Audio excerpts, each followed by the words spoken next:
Hi, everyone. My name's Matt. I'm here to give you a publisher perspective on developments and the future of open science. Thanks a lot to the organising committee for inviting me here to be here in Berlin. So the shape of the presentation, I should be talking for 20 or so minutes, and we'll start off with how we see open science, going on to talking about what that means for publishing with us and in our journals. Then I want to spend a bit of time talking about how we engage with the open science community as it is, and then some of my thoughts on what this means for the future. Should be plenty of time for questions at the end, or you can talk to me in the break as well. So I wanted to start with a brief introduction to Taylor & Francis. We have a global team working across all different research subjects areas, publishing nearly 2,700 journals and over 145,000 books. We have a range of brands such as Routledge, CRC Press, Dove, F1000 and Peerj. The acquisitions of F1000 and Peerj over the last 5 years have helped to highlight a direction towards open science for our long-standing portfolios and given us opportunities to work together with key funders and other stakeholders. I've been part of our open science team since 2019, and things have changed quite dramatically during that time. I'm going to use part of my time today to show you the momentum we are building in providing options for our authors and our editors to make open science choices. So a lot of the work that we've been doing is based on community models of open science. So initially on the right-hand side, you can see the Foster model of open science with its 4 pillars of data, code, papers, and review. And more recently, we've been inspired by the NASA transformation to open science model, which gives a lot more detail and introduced the concept of trust, which is a key topic in the current climate. Whilst open access is a part of these models, you'll notice that I'm not going to be talking very much about open access today. Many of the initiatives I'll be focusing on are more around how the research is conducted, rather than journal models or sales deals to enable access. So one of the diagrams that we've created to show part of our position here is the analogy of the iceberg. So in the past, it's been the research article that sat above the waterline for a project. But we all know that there's a whole range of other information that sits behind it, such as peer review reports, grey literature, data, code and software, methods, null, negative results, and many other things. Open science supports discoverability and transparency of a range of different outputs, which in the past may not have been serviced at all.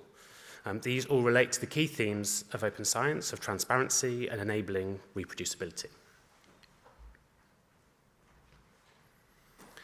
So why do we care about this at Taylor & Francis? So when creating our internal strategy and framework for open science, we came up with the 4 key themes that you can see in the coloured boxes on the slide. So we want to ensure that we're encouraging and supporting researchers to give a fuller view of their research project, and that the researchers who work on any project can get credit for the work that they do. As has been mentioned already over the last day or so, there's been a huge increase in the amount of fraudulent content that's being created and submitting to our journals. And some of our early evidence is showing that having policies to promote open science is having an impact to deter bad actors to submit that content to us. We respond to the policies of research funders and governments who want to enable and support open science, and also addressing the needs and concerns of some of our key stakeholders, such as our society publishing partners, our journal editors, and researchers who want to submit to us. So, as I mentioned on the previous slide, we're now seeing a whole range of organizations, institutions, and new collaborative projects making statements that support or progress open science in some way. From definitions, from places like UNESCO, positioning from funders like the EU and the US government via the Nelson Memo, more detailed initiatives like the FAIR Principles and the CARE Principles for Indigenous Data Management, and the Barcelona Declaration, which is about discoverability, metadata, and machine readability of content links. Our open science team are constantly monitoring these announcements and are available to engage in external and cross-stakeholder projects to enable conversations and develop solutions. We work closely with a range of our internal colleagues, such as those in our policy team, our commercial and sales colleagues who are out talking to librarians and libraries, as well as our editorial teams who work closely with our journal editors and our authors. So why does this matter? So for researchers, it gives a clear indication of the expectations that they might get when they're publishing with us. We can provide help and support for them to engage with new open science principles and practices. It ensures they can get credit and recognition for all of their work, not just the articles that they're publishing. For readers, this gives more transparency into the research process. Hopefully there's an increased availability of related objects to enable reproducibility where that's possible, and hopefully increases trust in what they're reading or using. For funders, it ensures our publications provide routes for funded researchers to comply with grant obligations. And for librarians, shows that we're continuing to develop our journals to be attractive venues for authors and that we're engaging in a collaborative people to help solve common challenges. So next, I'm going to move on to what does this mean for publishing with us and our journals. So rather than having a prescriptive vision of what an open science journal should look like, what we've created is more like a menu with different sections. And within each section, our journal's editors and society partners can choose the policies and practices that work best for them. We have a really diverse portfolio in terms of subjects and types of journal.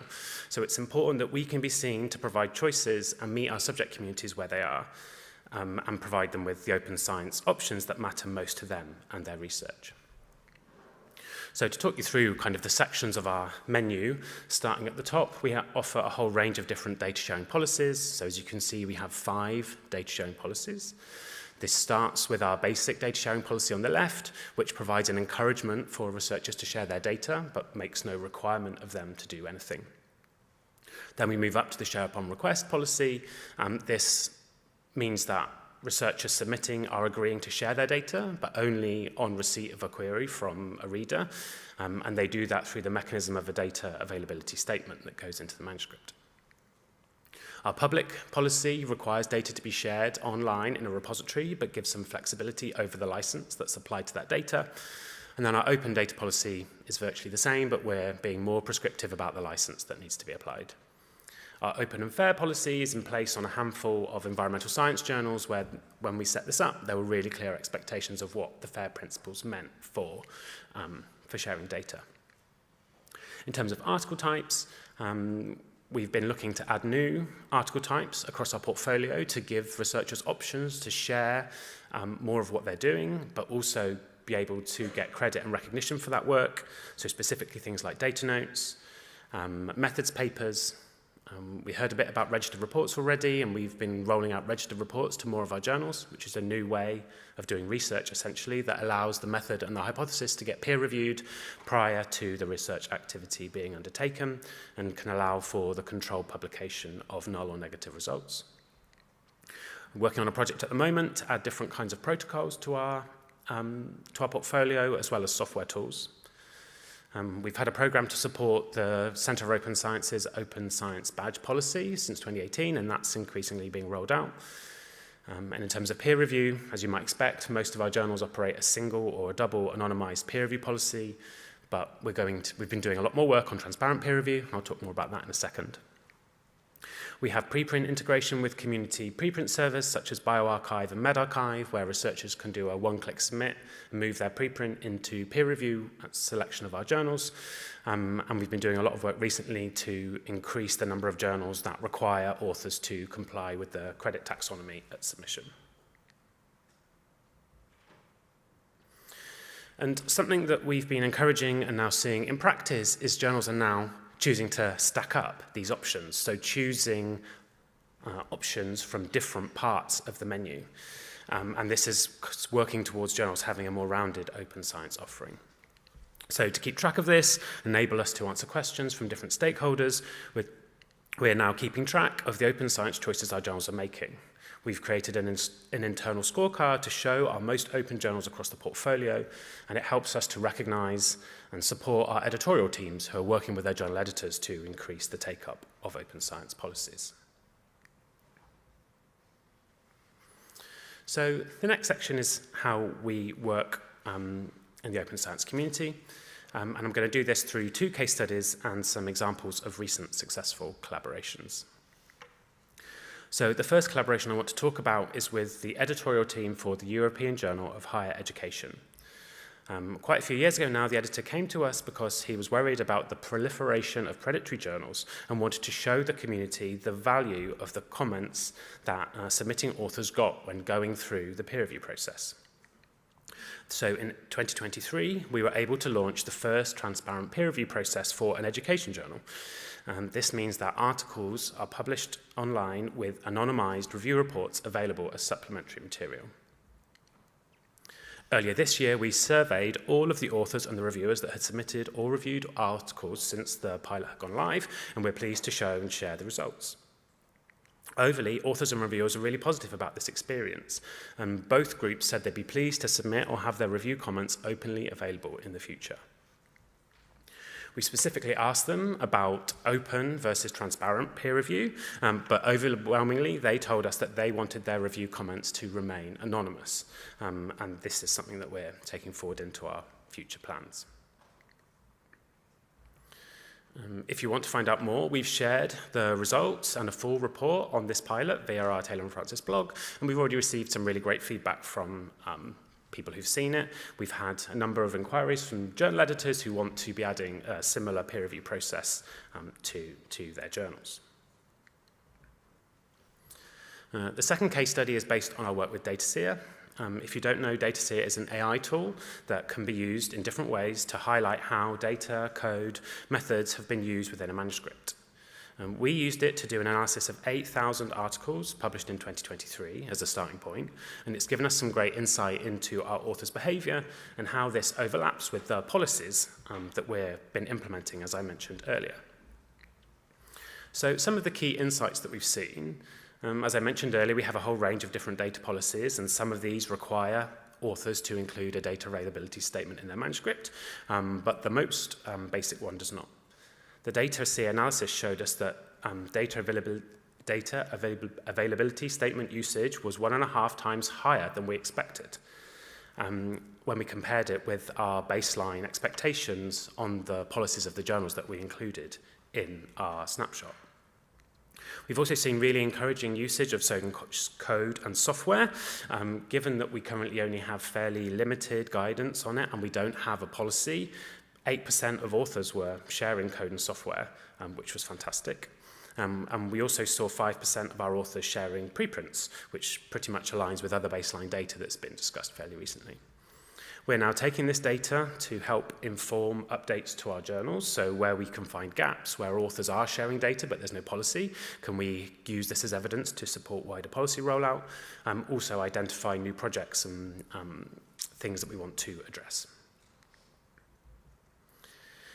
Again, we've written up all of these results and we've shared the full data set, which is available via our blog. We've seen great engagement from this on some of the community listservs. I've already been aware that some librarians have been diving into the data set and doing their own analysis, which is fantastic and definitely the sort of collaboration that we wanted to see. Next, moving on to the first of the recent collaborations. So these are initiatives where Taylor and Francis have joined rather than initiated ourselves. And the first one I want to talk about is Tier 2. So this is an EU-funded project to improve the reproducibility of research. And we've been involved in chairing 2 of a whole range of different work streams. And I'm going to talk to you briefly about one of these. This work programme has been run with colleagues from the University of Oxford and Fair Sharing, which is a repository catalogue. And the problem that we're addressing is how data, code and software and other digital objects are handled in the publishing process. We went through a collaborative process with a range of publishers to create a checklist and a workflow for doing these checks by in-house teams to ensure the consistent checking of digital objects. You can see the workflow diagram that we created up on the slide, which has been put into practice by an initial cohort of journals from a range of different publishers. The collaborative process that we went through to create these resources has been written up and was shared earlier this year at the IDCC conference, and the DOI for that paper is on the slide. A pilot implementation has been run and the results have been now collected. I've seen a draft of the manuscript, which is really positive, and it should be available as a preprint and for publication very soon. One of the things I think is really exciting about this is that the resources that we have created are useful in a whole range of different situations. I think it might be especially interesting to meta-science researchers or people who want to innovate or undertake projects with publishers, because increasingly, in my opinion, and my experience, they don't always have a lot of knowledge about exactly what's going on behind the scenes, whereas this workflow will start to lay that out based on the inputs of a whole range of different publishers. So it's not the TNF workflow, it's not the Springer workflow, it's not the Wiley workflow, it's kind of an average amalgamation of all of them, which I think is really exciting. I don't think those sorts of resources exist elsewhere. If you want to find out more, the URL, that publishers.fairsys.org, is the place to go to find all of those resources. So next is another quite different kind of collaboration. This is around the care principles of Indigenous data governance and how they're going to be turned into a series of practical steps for publishers to adopt. So the academics who created the care principles, supported by staff from the American Geophysical Union, have been holding workshops over the last couple of years to map out how the care guidelines could relate to a publishing and a general research process. TNF have been active collaborators in this process, using our expertise from publishing in related areas, our offices in Australia, and key society partners across Australasia. An announcement was made about this recently at the NISO Plus conference, and my colleague, Rebecca Taylor-Grant, was part of the presenting team. We showed how we've been supporting elements of the principles around authorship already, and will continue to look to how we can support Indigenous authors with their publishing, as well as researchers using Indigenous data. And I've got some examples to show you now. So the first one here is where we have non-human authors. So if you see the first author up there is a river. So that's been a really interesting kind of an idea that the authors wanted to include, and how we've created policies and practices to support that. Secondly, how we can support collectives to be authors. You can see there that's a collective is listed as the author. And the third example I've got here is around including different kinds of affiliations. So I'm not sure if you can read, but the final author there, Jim Henson, his affiliation is a tribal elder. So yeah, this is really interesting kind of sorts of projects, but I think is really important for different kinds of data, different kinds of research, and kind of really plays into the transparency element of open science. So the final collaboration I want to talk about is preparing for code and software sharing.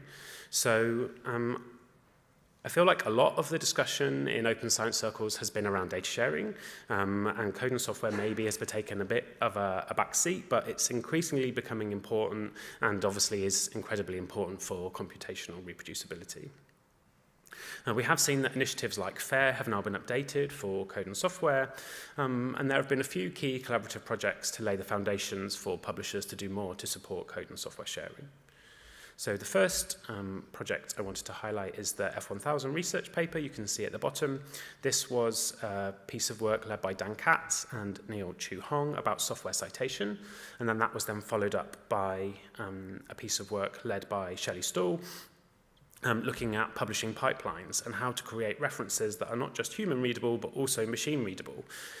I've been a part of both of these projects and have incorporated the recommendations into various TNF guidance. So we now have a really nice piece of guidance on how to cite software. We had to do a lot of work with reference styles that are now not maintained to ensure there is now a software reference type that people can use if they're citing software in kind of a very traditional reference style. So from this work and from the level of code and software sharing we're seeing in our DataSeer snapshot, we're now currently working on a code and software sharing policy to add to our menu of open science options. So now to move on to the final section, and what does all this mean for the future? I've had to change tack with my slides a little bit, but I think you'll get the gist. So what are we seeing on the horizon for open science and publishing? I've picked out 3 key themes to highlight what I think, based on my vantage point and the discussions that we've been involved in and the projects that I've been discussing. So firstly, I've touched on it a few times already through this presentation, but my first theme is a full adoption of a route to sharing research that is based on a web of linked outputs. It's something that's been possible since the move to online publishing and repositories, but it's still remarkable how little it happens for a variety of reasons. Not only does this web need to work for human readers who can follow prompts or written references, but also for machines who look for metadata links and directions to find all related outputs. This still needs work by publishers, by infrastructure providers, and also better communications to explain to researchers why providing this information is so important. This relates to the themes that we've talked a bit about this week, as we're seeing more fraudulent research being generated. And I think being able to show a transparent timeline, showing how the ideas and the outputs of a research project have evolved over time, is going to be increasingly vital to prove that the results are valid and maintain trust by its readers. My second theme is around transparency and peer review, and there are so many conversations going on about peer review at the moment, and that's even before you start to touch on the topic of AI. Firstly, in the near future, I expect more publishers to follow in Nature's lead and look to enable transparent peer review at scale. I've already talked about the pilot that we've done at Taylor & Francis and the results that we've seen, but it's given us more confidence to move forward at looking at ways to make this possible.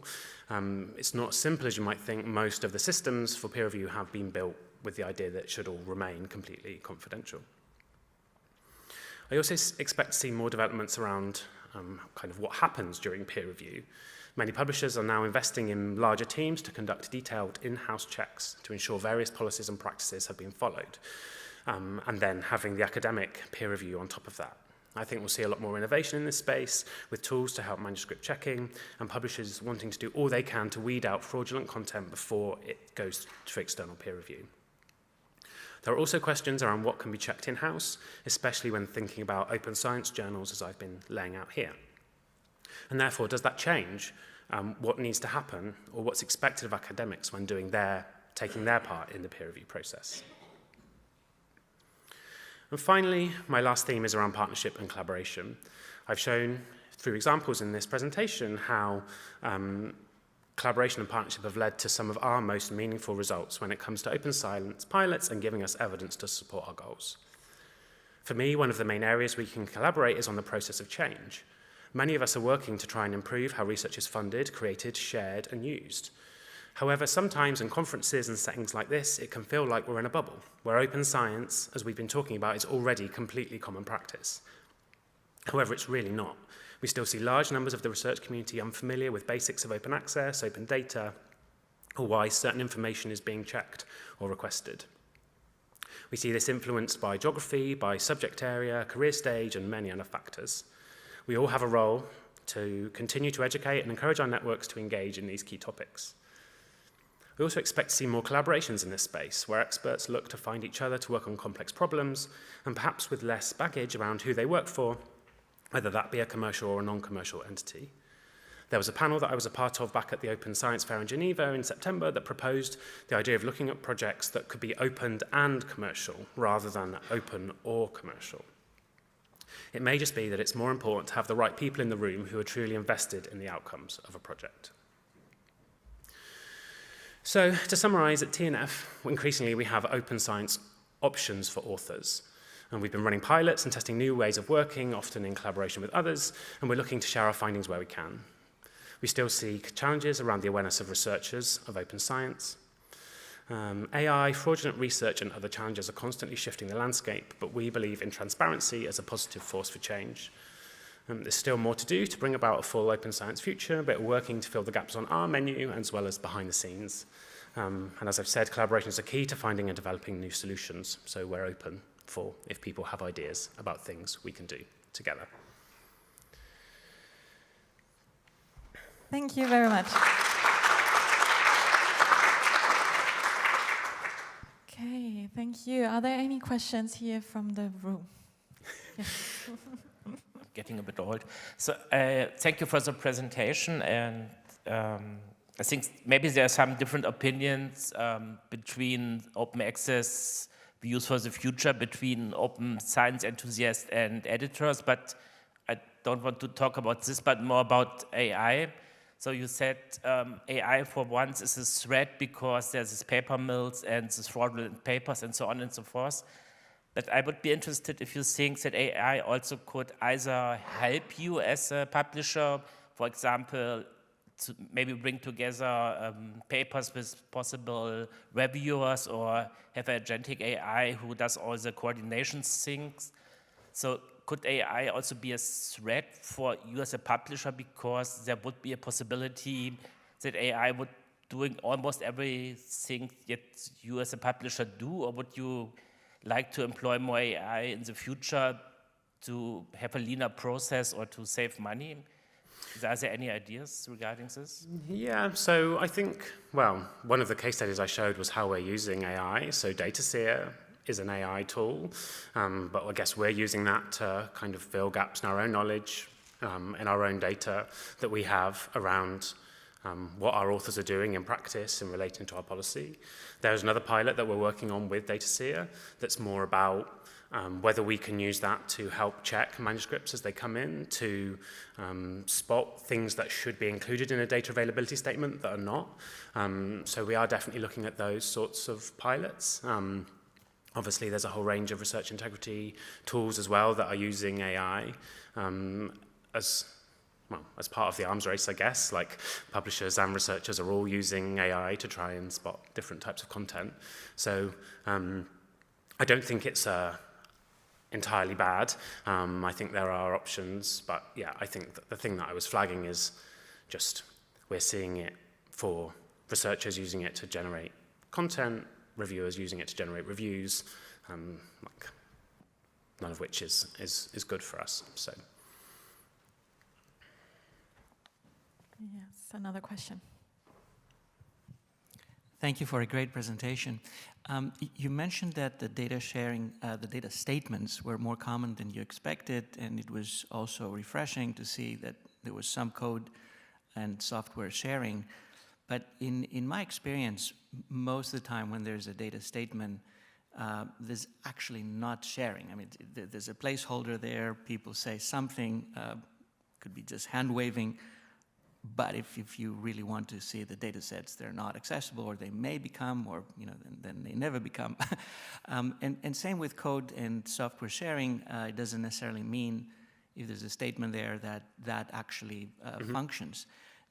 Do you have any more granular assessment of how often these statements come along with functional access to data sets and functional software and functional code? And from the publisher's perspective, I mean, you are such a critical node in the system. Would you be willing to consider something like waiving APCs, or substantially reducing them for people who demonstrably, through an independent expert, do share the full data sets and code? That will not be a big percentage, at least in the beginning. But there would be an incentive, and you can offer that incentive. If we have some independent experts that can tell us that indeed you have shared the data sets and the code, we will, I don't know, give you a good price, or maybe for free. Yeah, thanks, John. Yeah, I think there's a few interesting comments there. So firstly, the data analysis that we've done, the 8% I think that was sharing code and software, that wasn't finding a statement, that's finding a mention of a GitHub repository or software stored on Zenodo or in supplementary files. So that 8% is not a statement, that 8% is a link to a piece of software. Yeah, the share upon request issue is a big one. I think when I think about my role at TNF, we have a large portfolio. A lot of it is, I don't want to say like legacy journals, but they're journals that have been around for a long time. And so my role has kind of been introducing the concept of a data policy, starting them with something, with the idea that it will be a stepping stone that we can move forward over time. And one of the other pilots that we're doing with the Tier 2 project that I didn't mention here is trying to influence people who have said they're going to share their data on request. Can we get them to actually, whilst their paper's being revised, to update the link and actually share their data in a repository? So we fully understand that share upon request isn't like an ideal solution, but I feel like the difference between you don't need to do anything to full data in a repository is quite a big jump. So we're kind of seeing this as like a stepping stone that we can use to move things forward. Secondly, well, your other point around how can we encourage people to do full data code sharing.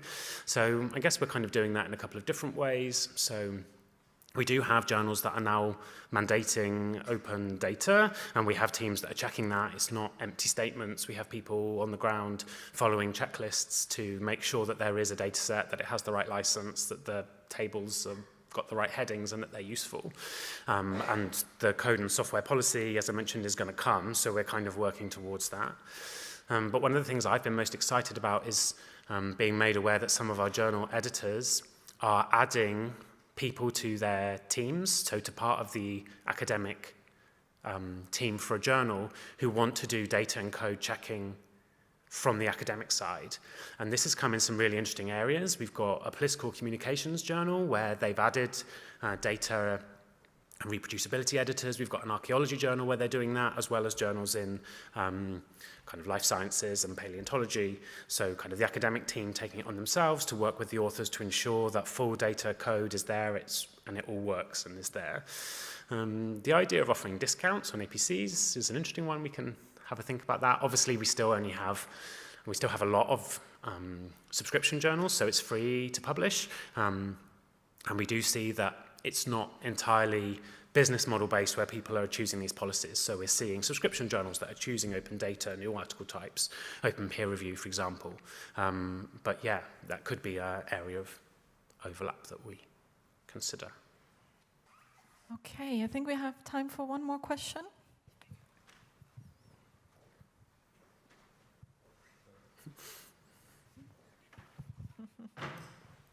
Hi. Thanks for the talk. I wanted to ask you if the data seer data is, I mean, it's great to have the data set and to be able to look at it, but I was wondering if you are planning to actually display open science indicators relative to each article. This would be a very nice incentive for authors to actually, in time, understand that these practices are actually, important even for journals, and they become visible. I think that would be a great addition to the article page. Yeah. So we support the Centre for Open Science badge policy. So I'm not sure if you know about that. So they have a whole range of badges, one for open data, one for open materials, one for pre-registration. There's now one for open code. So again, this is another thing that our journals can sign up for. The authors say. But they aren't there. I mean, I've not seen them. How many journals are displaying Yeah, them? I guess that's something that we need to do more of. But it's been there for journals and our editors to choose to take if they want to. So it's the editors, each journal editors has a choice whether to use them or not. This is not enough because they are not actually picking it up. Is there anything that you can do from the publishing side to make them use them? Yeah, so I think we're definitely looking at it. As I was saying, we're kind of monitoring the journals that are doing more in terms of the policies and taking more choices. One of the things that we've identified is, well, the people that are doing stuff, let's make them use the badges so it's really clear for readers that all of this extra material is available. But yeah, I think, if all this stuff is available, it makes sense that we would want to make it clearer to the readers that all this extra information is there for them to use or to help them trust the research even more. So yeah, I think that's a great point. Thank you. Thanks. And if you allow me a comment, finally, I think that in 2025, having a journal policy that accepts in the data availability statements, data will be available on reasonable request is just a scandal for any journal, my comment. But I think we have that policy on, well, maybe 100 journals, and you would be astounded at the responses that we get when we try and check that with our authors. I think that goes back to my point about communication. Like, we think we can sit here and say, yeah, it's a done deal, everybody should have open data, but actually, in practice, talking to researchers, there are huge parts of the community that are not there. They don't understand, they don't. So I think we just have to meet people where they are. And I think that share upon request policy is starting to engage people, because obviously if they've not even thought about sharing their data at the point that they're submitting their manuscript to a journal, it's too late. So I think all we can do is say, right, you're gonna have to do this in the future. You need to think about it now, and maybe they'll be more ready for the next time they submit. But yeah, I realize it's not a perfect solution, but yeah, we're trying to move things forward and get more journals onto the higher policies, but we're part of an ecosystem, we're part of a community. We need to continue to engage our editors, we need them to support our ambitions and our practices, and whilst it would be great to say we're moving all our journals from open data policy starting 1st of January, I think you would see editorial board resignations, editors leaving. I honestly think you would. And we've seen it where publishers have tried to be too strong-handed, changing the policies of journals. And so... What's the problem with that? Pardon? What is the problem with editorial board members leaving when they don't believe in an open science policy when you are in open science? Well... Because yeah, so the question is there a problem? Is there a problem with editors and editorial board members leaving? So yeah, I think, so what would be the problem with enforcing this actually, other than a little bit of bottom line? well, we want to be like a partner. Our colleagues spend a lot of time working with journal editors and editorial boards to develop their journals.